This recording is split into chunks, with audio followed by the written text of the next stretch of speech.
안녕하세요, 문화주주입니다. 오늘 여러분의 손에 쥐어드릴 작품은 밀란 쿤데라의 향수입니다. 밀란 쿤데라에 대한 내용은 참을 수 없는 존재의 가벼움 영상을 참고해 주시면 감사하겠습니다. 향수는 2000년에 발표된 작품이니 밀란 쿤데라의 작품들 중에서 후기작에 속한다고 볼 수 있습니다. 제목인 향수는 고향을 그리워하는 마음을 의미하는 단어죠. 하지만 이 소설을 읽다 보면 등장인물들이 고향을 그리워하는 것이 맞는지 모르겠다는 생각이 듭니다. 이 소설을 통해서 인간에 대한 다양한 고민을 해볼 수 있기 때문에 개인적으로 너무나 재미있게 읽었습니다. 게다가 분량이 많지도 않아서 누구나 부담없이 도전해볼 만한 소설이라는 생각이 들었고요. 이 작품에 등장하는 주요 인물들을 소개해드리도록 하겠습니다. 이 소설의 주인공은 이레나라는 여자아이인데요. 체코인인 그녀는 프랑스로 망명해서 살아왔습니다. 이레나가 10대였던 시절에 짝사랑했던 남자인 조제프가 등장하고 있죠. 이 두 사람이 이 작품의 주요 등장인물들입니다.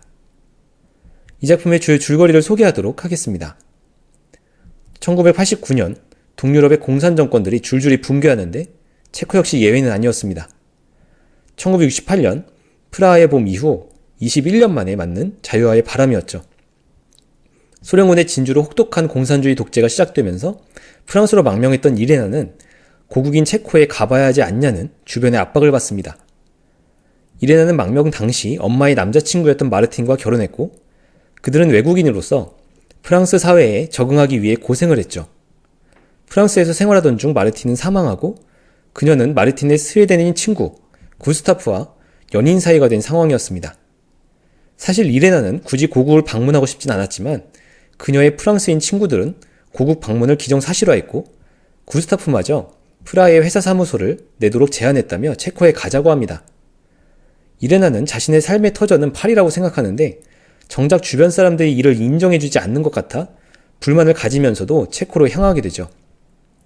오랜만에 체코 친구들을 만난 그녀는 친구들에게 와인을 원하지만 체코 사람이라면 맥주를 마셔야 한다는 친구들의 말에 이질감을 느낍니다. 한편 이레나는 프라하로 향하는 비행기를 타기 위해 들른 파리 공항에서 조제프란 남자와 재회하고 반가워하죠. 조제프는 그녀가 10대 시절에 미묘한 관계에 있던 남자였고 그와 헤어진 이레나는 자살을 기도했지만 실패한 적도 있을 정도였습니다. 조제프 역시 체코를 떠나 덴마크에 망명 생활을 하면서 결혼까지 했지만 아내를 잃었었고 체코의 자유화 소식에 파리를 경유해 체코로 가던 길이었죠. 하지만 조제프는 이레나를 기억하지 못하면서도 자신을 반갑게 대하는 그녀를 기억하는 체하고 이레나에게 체코에서 보자며 자기 호텔을 알려줍니다. 프라하 공항에서 이레나와 헤어진 조제프는 자기 고향인 체코의 시골로 향하고 의사인 형을 만나러 가죠.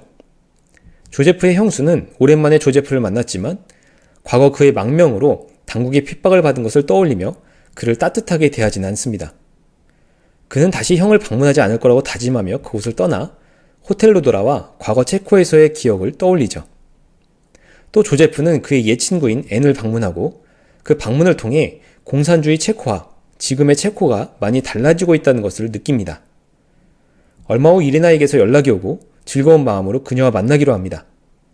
두 사람은 각각 프랑스와 덴마크에 애착을 가진 망명객 출신으로 공감대를 형성하며 즐겁게 대화를 나누고 조제프의 호텔로 옮겨 사랑을 나누죠.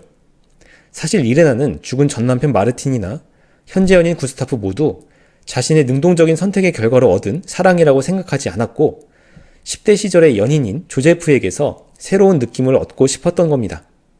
하지만 사랑을 나누고 나서야 조제프가 전혀 자신을 기억하지 못한다는 사실을 알게 된 이레나는 분노에 울다가 지쳐 잠이 들게 되죠. 조제프는 잠든 이레나를 두고 호텔을 떠나버립니다. 이제 이 작품의 감상평을 공유하도록 하겠습니다. 먼저 우리는 타인에게 우리가 바라는 모습을 강요하는 면이 있다는 점을 생각해 보겠습니다. 이 소설의 주인공인 이레나와 조제프 모두 1968년 프라하의 봄 이후 체코의 공산 정권이 수립되자 타국으로 망명하게 됩니다.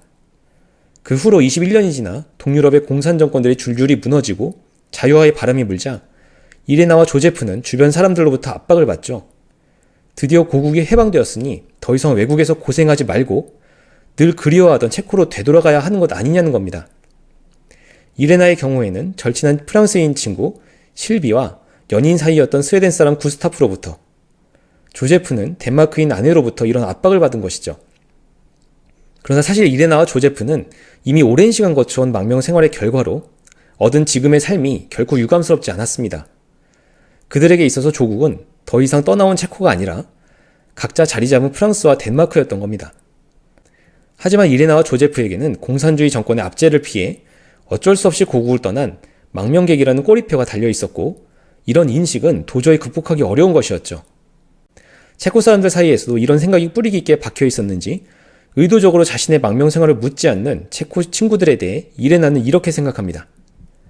그녀가 외국에서 무엇을 했는지에 대해 철저하게 무관심한 태도를 보임으로써 이 여자들은 그녀에게서 20년간의 삶을 잘라내었다. 그녀에게 있어서 프랑스의 망명 생활 역시 자신의 소중한 인생이었고 자신을 설명하는 중요한 시기였기 때문에 이런 태도와 반응은 자신의 일부를 도려내는 듯한 폭력이나 마찬가지였습니다. 마치 그녀의 팔뚝을 잘라내고는 손을 막바로 팔꿈치에 갖다 붙이려는 듯이, 마치 그녀의 장단지를 잘라내고 발을 무릎에 붙이려는 듯이. 우리가 타인을 어떤 존재로 이름 붙이는 순간 그에 상응하는 행동이나 반응을 우리도 모르게 요구하게 되는 것 같습니다. 이레나와 조제프에게 주변 사람들이 요구한 모습은 어쩔 수 없이 사랑하는 조국을 등져야만 했던 비운의 주인공들이었던 겁니다. 제가 생각하기에 작가 밀란 쿤데라 역시 망명작가라는 꼬리표를 평생 달고 있었고 비슷한 편견에 진절이 나게 시달렸던 것이 아닐까 싶습니다. 어쩌면 이레나와 조제프의 입을 통해서 더 이상 자신을 비롯한 이민자들에게 편견을 갖지 말라는 이야기를 한 것 아니겠는가 하는 생각이 들죠. 다음으로 이 작품을 통해 인간의 향수는 어떻게 구성이 되는지 생각해 보겠습니다. 사전적으로 향수는 고향을 그리워하는 마음이나 정서를 의미하기 때문에 일반적으로 장소에 대해서 적용되는 것이라고 생각하기 쉽습니다. 그러나 이 작품에서 향수는 단순히 장소에 국한된 것만은 아니라고 할 수 있는데 이레나와 조제프를 통해서 이를 알 수 있죠. 이레나와 조제프는 오랜만에 체코로 돌아왔지만 그들은 마음의 평정을 찾지 못하고 도리어 어색한 감정을 느낍니다.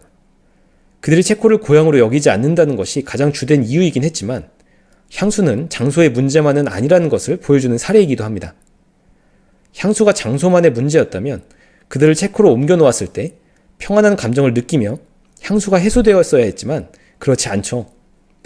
제가 생각하는 결론부터 이야기하자면 향수는 자신이 그리워하는 장소와 거기에 연관된 추억 모두를 포괄하는 개념이라는 생각이 듭니다. 그렇기 때문에 향수를 해소하기 위해서는 장소와 추억 두 가지 조건 모두 충족되어야 한다는 것이죠. 이 소설의 주인공인 이레나의 경우에 체코에 돌아와서 내내 불편한 감정을 느끼다가 조제프와 만나는 그 순간만큼은 편안해집니다. 이는 그녀의 향수가 해소되었기 때문인데 조제프와 만나는 그 장소 그리고 그와 과거의 추억을 공유하고 있다는 인식이라는 두 가지 조건이 충족되었기 때문일 것 같습니다. 그런데 이레나가 조제프와 잠자리를 갖고 나서 그가 자신을 전혀 기억하지 못한다는 사실을 깨닫자 그녀는 급격한 불안함을 느끼죠. 그녀는 모든 걸 깨달았다. 그는 술집에서의 만남을 잊어버렸을 뿐 아니라 그녀가 누구인지조차 모른다. 추억의 조건이 깨지자마자 이레나의 향수는 되살아버리고 만 겁니다. 사실 우리가 고향에서 평안함을 느끼는 이유는 추억을 불러일으키기 때문이죠. 만약 완전히 달라진 고향의 모습에서 어떤 추억도 되살릴 수 없다면 몸은 고향에 있을지라도 향수는 해소되지 못할 것 같습니다. 이 소설은 인간의 향수를 구성하는 요소가 장소의 불일치와 추억의 부재 두 가지라는 점을 보여주고 있죠. 마지막으로 이 작품에서 드러나는 인생의 아이러니에 대해서 생각해 보도록 하겠습니다. 인생을 살고 있는 많은 사람들이 아마도 인생이 아이러니하다는 것에 공감할 것이라고 생각합니다. 밀란 쿤데라의 이 작품에서는 인생에서 직면하는 여러 가지 아이러니 중에 하나를 직접적으로 보여주고 있습니다. 그 아이러니를 표현하는 문장이 바로 이것인데 저에게는 개인적으로 이 문장이 이 작품 전체를 통틀어 가장 인상 깊은 문장이었습니다. 어느나 많은 걸 알고 이해하게 되지만 그때는 너무 늦은 거야. 왜냐하면 인생 전부가 아무것도 알지 못했던 시기에 이미 결정되어 버렸기 때문이지. 인생과 자신의 삶에 대해서 아직 잘 알지 못하는 젊은 시절에 많은 것을 결정해야만 하는 아이러니를 지적하고 있는 겁니다. 청년의 시절을 지나 보낸 많은 사람들이 그 시절을 그리워하는 이유는 여러 가지가 있겠지만 그때로 돌아가면 자신이 다른 선택을 했을 것이라는 안타까움이 기본적으로 깔려있는 경우가 많습니다. 지금 알고 있는 것을 그때도 알았더라면 좀 더 나은 선택을 하지 않았을까 하는 아쉬움이 묻어있는 생각이죠. 안타깝게도 대부분의 사람들은 인생과 자신의 삶에 대한 충분한 정보가 주어지지 않은 상태, 충분히 생각해볼 여유가 없는 상태인 젊은 시절에 많은 것을 결정해야만 합니다. 그리고 그 결정으로 인해 얻은 결과로 고통을 당하는 경우도 많고 후회를 하게 되는 경우도 많다는 것이 인생의 아이러니죠. 그런데 사실 젊은 시절에 다른 선택을 했다고 해서 지금보다 나은 삶을 살 것이라는 보장을 할 수는 없기도 합니다. 우리는 가지 않은 길에 대한 아쉬움을 묻어두고 때때로 이를 꺼내보지만 실제 그 길을 갔을 때 결과가 어떨지는 아무도 알 수가 없죠. 현재가 우리를 어떤 미래로 이끌어가는지도 모르면서 어떻게 우리는 이 현재가 좋은지 나쁜지, 찬성해야 할지 의심해야 할지, 아니면 증오해야 할지 알 수 있는가?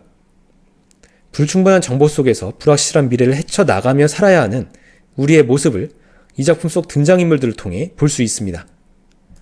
여기까지 향수줍줍이었습니다.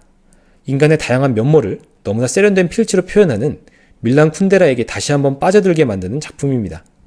지금까지 문학줍줍이었습니다. 감사합니다.